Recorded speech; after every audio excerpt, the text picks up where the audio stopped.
जो मणिपुर में जहां घर से निकलना दूभर होता था, वहां आम पब्लिक के लिए फ्री मूवमेंट का आदेश है कि अब 8 मार्च से आप वहां फ्री मूवमेंट करेंगे। तो बिना कुछ कहे पूरी दुनिया को संदेश देंगे कि किस तरह से मणिपुर अब शांत है। और केवल इसी के साथ उन्होंने मणिपुर पर जो फेंसिंग होनी है उसको पूरा करने का आदेश दिया। वो करीब करीब कंप्लीट होने की कगार पे है। कितना लंबा खेल था। केवल मणिपुर की जो अशांति थी केवल मणिपुर का परिणाम नहीं थी, उसके आग लगाने वाले, आग को बढ़ाने वाले, आग को फैलाने वाले वो दिल्ली के थे। दिल्ली से जाकर करते थे और किस तरह से इनके खिलाफ FIR हुई थी। तो ये बता रहे हैं कि 2005 में आतंकवादियों के सामने लेट गई और जो जहां पे 25 साल से आर्मी का कैंप था उसको हटवा के उन्हीं आतंकवादियों को दे दिया गया। तो सर मणिपुर बहुत दिनों से कर रहे थे लुटियन दलाल्स। मणिपुर का क्या होगा, मणिपुर का क्या होगा, सब्र करने के बाद अब 2 दिन से देख रहा हूं कि शाह एकदम से एक्शन में है। अभी दिल्ली में पहले एक्शन लिया, उसके बाद मणिपुर में।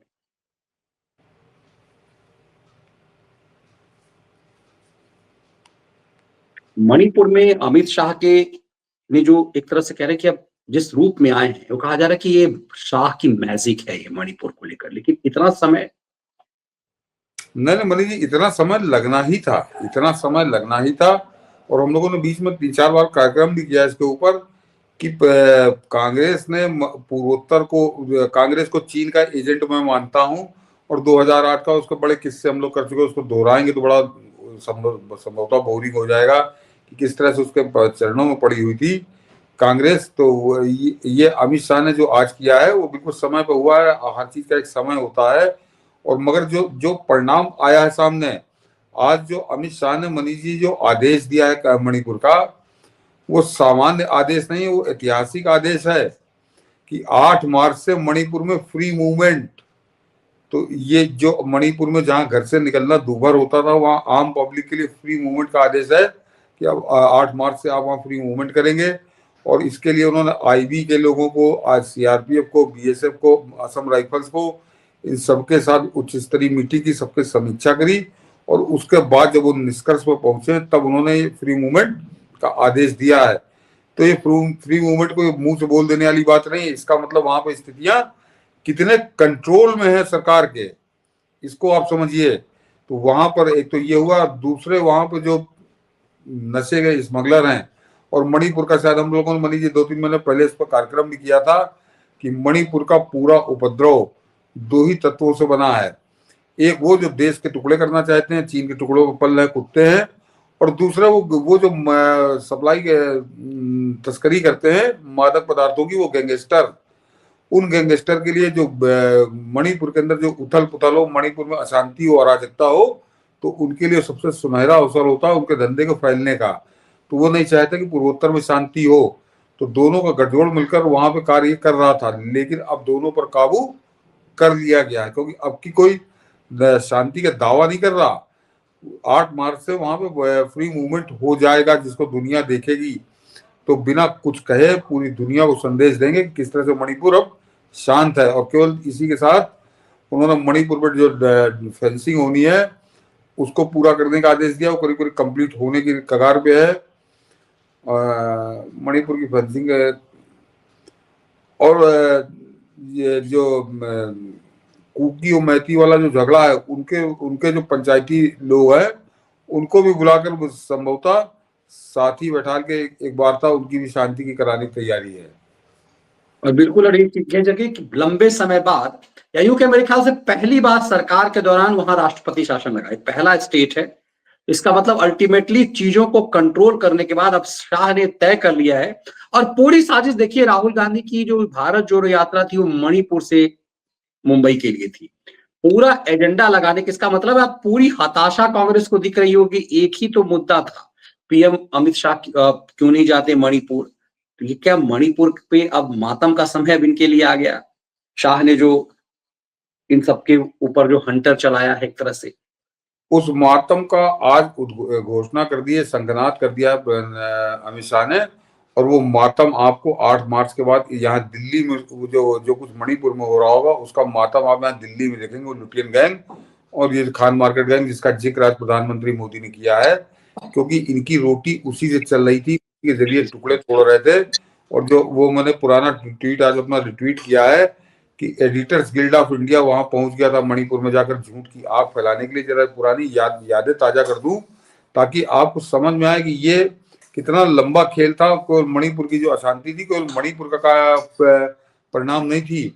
उसके आग लगाने वाले, आग को बढ़ाने वाले, आग को फैलाने वाले वो दिल्ली के थे, दिल्ली से जाकर करते थे। और किस तरह से इनके खिलाफ FIR हुई थी, जरा मनीष जी दिखा दीजिए, मैं पढ़े देता हूं कि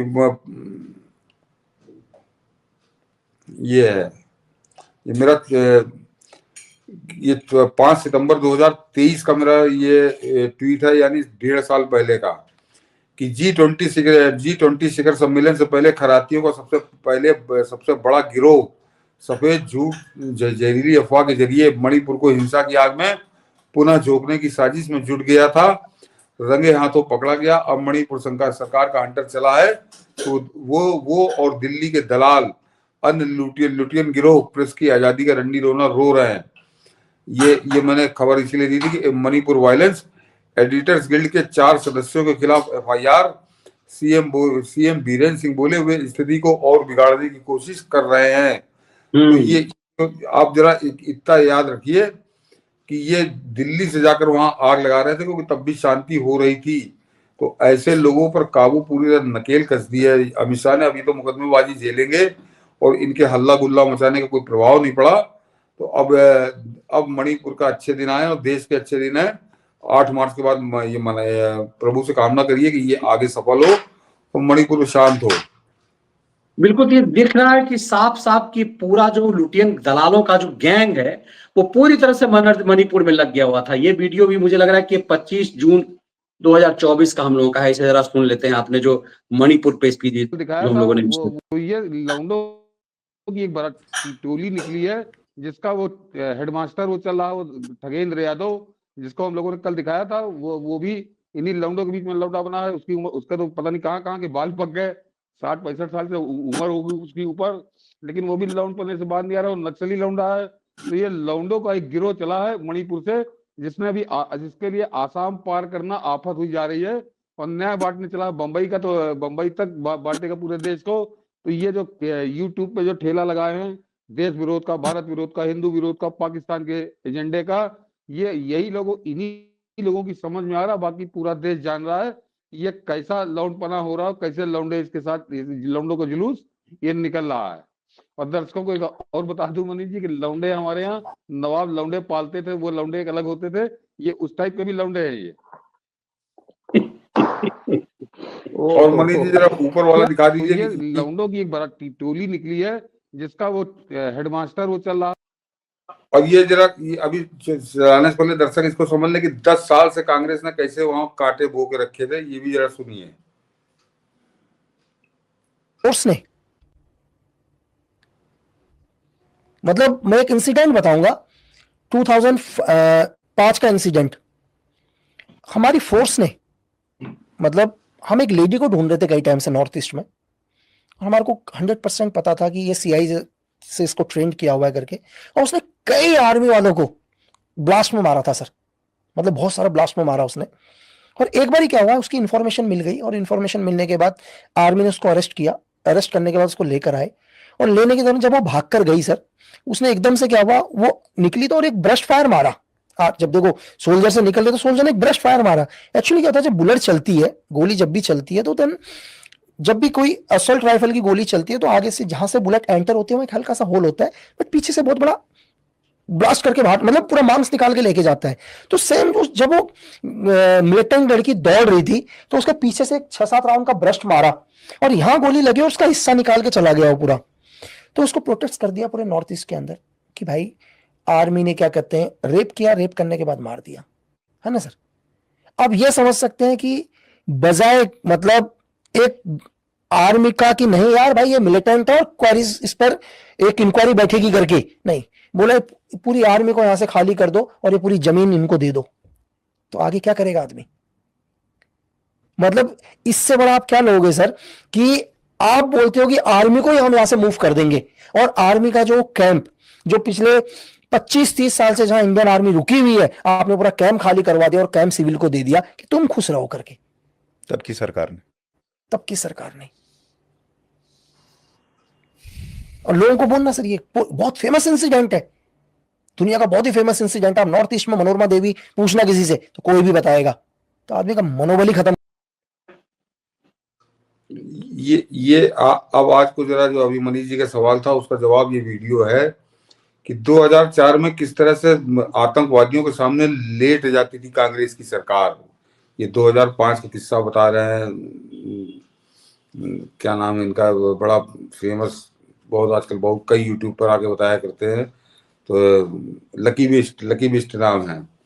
तो ये बता रहे हैं कि 2005 में आतंकवादियों के सामने लेट गई और जो जहां पे 25 साल से आर्मी का कैंप था उसको हटवा के उन्हीं आतंकवादियों को दे दिया गया। तो इस तरह से कांग्रेस ने वहां पर आतंकवाद की जड़ें बोई, वहां पे बीज बोए कि कैसे लहला रही है। तो जब प्रधानमंत्री मोदी आए हैं तो लहलाती फसल छोड़ के गई थी कांग्रेस। मैं पहले भी बता चुका हूं कि कांग्रेस के कार्यकाल में उतनी हत्याएं हुई कि मोदी सरकार के कार्यकाल से अगर आप तुलना करें तो कम से कम 3-4 गुना ज्यादा हत्याएं उस 10 सालों में हुई हैं। तो कांग्रेस ने तो लावारिस छोड़ दिया था पूर्वोत्तर को जानबूझकर कि इनके अंदर इतना असंतोष, इतनी अराजकता पनपे कि ये स्वतः चले जाए चाइना की गोद में, ये चीन के पास चले जाए, चीन की गोद में खेलने लगे। और संभवतः वो जो 2008 का वो करके आया है राहुल गांधी समझौता, जिसको आज तक बताने में कांग्रेस को शर्म आती है, कांग्रेस को डर लगता है कि वो क्या समझौता करके आई थी। उस समझौते में पूर्वोत्तर का कोई विशेष जिक्र है और उसी रणनीति के तहत कांग्रेस ने उसको लावारिस छोड़ा था। अब कांग्रेसियों को आग लगी है तो कहते तो मोदी क्यों नहीं, अरे मोदी ना जाए, बिल्कुल ना जाए, मोदी 20 नहीं 120 साल ना जाए। वहां के हालात सुधार रहे हैं कि नहीं? जो तुम्हारे समय सुधार थे तो वो सामने वो कमांडो बता रहा है कि तुम किस तरह से सरेंडर कर रहे थे, और आज अमित शाह का बयान बता रहा है कि किस तरह से वो जलती आग बुझाकर उसको फिर लाइन पे ला रहे हैं। तो इससे क्या फर्क पड़ता है कि मोदी वहां जाएंगे कि नहीं जाएंगे? वही है ना कि मोदी कब हंटर चलाएंगे इनके मुताबिक है, इन पे जूते कब चलाएं मोदी, इस लिहाज से ये सोचते कि अपने इनके हिसाब से काम किया जाए। मुझे लग रहा है कि अमित शाह ने जो काम किया है, अब ऐसा लगता है कि एक होता है ना किसी चीज का एक सही समय होता है। अब मणिपुर वाली दुकान इन सब की बंद हो चुकी हुई है अभी, क्योंकि मनीष जी घोषणा हुई है आज 1 तारीख को, तो अभी इसका लोग महत्व नहीं समझ रहे। लेकिन 8 तारीख से जब फ्री मूवमेंट शुरू होगा मणिपुर के अंदर, तो ये समझिए अमित शाह की गृह मंत्री के रूप में धारा 370 के बाद मैं इसको दूसरी बड़ी ऐतिहासिक सफलता मानूंगा। अगर मणिपुर इस कदर लाइन पे आ गया कि वहां पे फ्री मूवमेंट शुरू हो गया तो ये बड़ी कामयाबी है और देश के स्वास्थ्य के लिए तो बेहतर है, क्योंकि वो बिल्कुल सीमावर्ती राज्य है हमारा। लेकिन ये अमित शाह के गृह मंत्री के रूप में ये उनकी मैं दूसरी सबसे बड़ी सफलता मानूंगा इस बात को, क्योंकि 10 साल से जो कांग्रेस जहर बो रही थी उस जहर से लड़कर उन्होंने अब अगर उसको मुक्त करते हैं तो बड़ी कामयाबी है।